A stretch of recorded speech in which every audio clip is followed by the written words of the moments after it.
Assalamualaikum warahmatullahi wabarakatuh. Halo teman-teman, perkenalkan nama saya Nur Fatiah dengan NIM 2003-20012, Program Studi Agribisnis Fakultas Pertanian Universitas Maliku Saleh.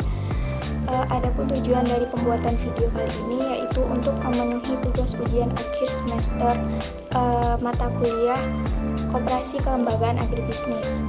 Pada kesempatan kali ini saya akan membuat video tentang rancangan pengembangan usaha mikro, kecil, dan menengah atau yang sering disebut dengan UMKM.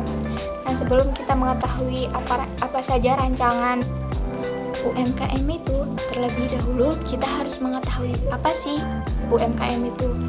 Nah, pengertian dari UMKM itu sendiri adalah suatu usaha atau bisnis yang dijalankan oleh individu atau badan usaha yang memenuhi kriteria usaha mikro, yang memenuhi kriteria usaha makro, serta badan usahanya berukuran kecil.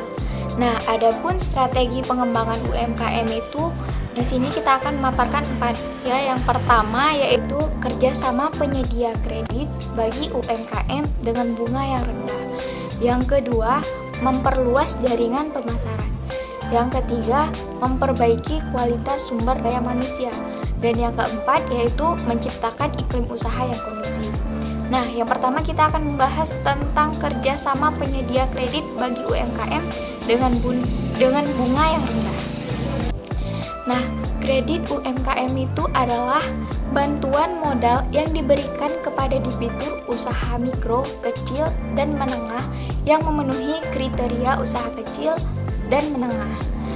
Adapun tujuan dari kredit UMKM itu sendiri untuk menciptakan lapangan kerja dan untuk mengatasi kemiskinan. Nah, manfaatnya untuk percepatan pengembangan sektor real dan pemberdayaan UMKM untuk menanggulangi masalah kemiskinan dan memperluas kesempatan kerja dan pertumbuhan ekonomi serta wirausaha baru yang ikut merasakan terbantu dengan adanya kredit yang ditawarkan. Oke, lanjut yang kedua yaitu memperluas jaringan pemasaran.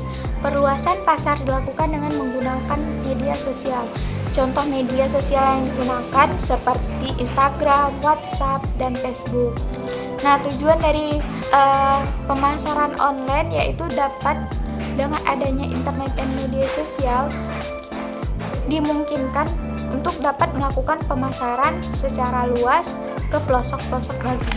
Namun, di zaman berbasis teknologi saat ini, masih banyak pelaku UMKM yang kurang mengerti tentang elektronik bisnis, sehingga diperlukan adanya penyuluh untuk meningkatkan pengetahuan elektronik bisnis untuk para pelaku UMKM. Oke, selanjutnya yang ketiga yaitu memperbaiki kualitas sumber daya manusia. Nah, sumber daya manusia adalah faktor utama dalam suksesnya sebuah perusahaan, sehingga perlu diprioritaskan kualitas tersebut. Adapun cara meningkatkan kualitas sumber daya manusia, diantaranya yang pertama yaitu training atau pelatihan. Tujuan training yaitu untuk meningkatkan skill para karyawan serta dapat menggali potensi apa saja yang dimiliki oleh karyawan. Yang kedua adalah pendidikan. Tujuan dari pendidikan tersebut untuk pengetahuan dan kemampuan karyawan lebih terarah sehingga menghasilkan kinerja yang lebih baik. Yang ketiga yaitu pembinaan. Tujuan dari pembinaan itu sendiri yaitu untuk mensosialisasikan aturan SOP perusahaan serta mengembangkan kemampuan karyawan. Yang keempat adalah kesempatan. Nah, tujuan dari kesempatan tersebut yaitu agar karyawan dapat ikut berkontribusi dalam memajukan perusahaan, agar karyawan tersebut tetap semangat. Yang kelima adalah penghargaan. Sebuah perusahaan mengapresiasikan atau memberikan penghargaan kepada karyawan yang berprestasi dan berjasa. Oke, lanjut. Strategi pengembangan UMKM yang keempat yaitu menciptakan iklim usaha yang kondusif. Adapun tujuan dari menciptakan iklim usaha yang kondusif Di antaranya itu menciptakan pertumbuhan ekonomi yang merata dan berkualitas. Yang kedua, peningkatan pelayanan perizinan prima bagi masyarakat. Dan yang terakhir, untuk meningkatkan ketahanan pangan. UMKM memberikan peluang bagi pelaku usaha untuk membuka lapangan kerja baru. Penyerapan tenaga kerja yang tinggi dapat mengurangi kemiskinan, sehingga berkurangnya angka pengangguran. Dari data UMKM yang dimiliki Kementerian Koperasi dan Usaha Kecil Menengah, angka pertumbuhan pelaku UMKM selalu naik dari tahun ke tahun.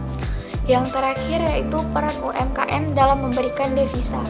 Usaha kecil mikro dan menengah Indonesia dinilai mampu menyumbangkan devisa bagi negara. Sumber-sumber devisa tersebut antara lain adanya ekspor barang dan jasa ke negara lain, serta kehadiran wisatawan asing yang berbelanja di dalam negeri. Sekian video presentasi saya hari ini, semoga bermanfaat untuk teman-teman semuanya. Mohon maaf atas segala kekurangan dan terima kasih untuk segala perhatian.